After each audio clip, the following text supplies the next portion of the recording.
26 November ही फक्त तारीख नाही, ही ती ऐतिहासिक वेळ आहे ज्या दिवशी भारताने स्वतःची ओळख, स्वाभिमान आणि भविष्य लिहिले। 1947 मध्ये आपण स्वतंत्र झालो, पण देशासमोर सर्वात मोठा प्रश्न होता, आता भारत कोणत्या नियमांनी चालवायचा? लोकांचे हक्क कोण ठरवणार? समानता, स्वातंत्र्य आणि न्याय कसा मिळणार? याच प्रश्नांची उत्तरं शोधण्यासाठी तयार करण्यात आली घटनादर्शिका सभा, कॉन्स्टिट्यूएंट असेंब्ली। देशभरातून 389 सदस्य निवडले गेले।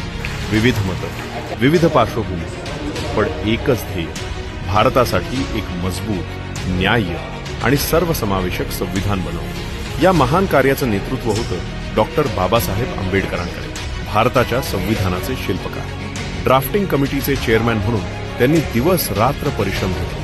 2 वर्ष, 11 महिने, 18 दिवस, 166 पेक्षा जास्त बैठक, हजारो चर्चा, शेकडो सुधारणा आणि मग अखेर 26 नोव्हेंबर 1949 रोजी भारताने आपलं संविधान अधिकृतपणे स्वीकारले।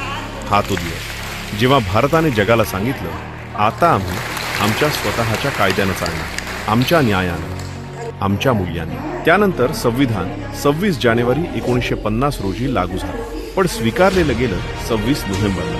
म्हणूनच आजचा दिवस संविधान दिन म्हणून साजरा केला जातो। 26 नोव्हेंबर आपल्याला आठवण करून देतो की भारत फक्त एक देश नाही, तर समानता, स्वातंत्र्य आणि न्याय यांचं जिवंत वचन आहे। इतिहास संकल्पपूर्वक करून आमच्या 26 नोव्हेंबर 1949 रोजी याद्वारे हे संविधान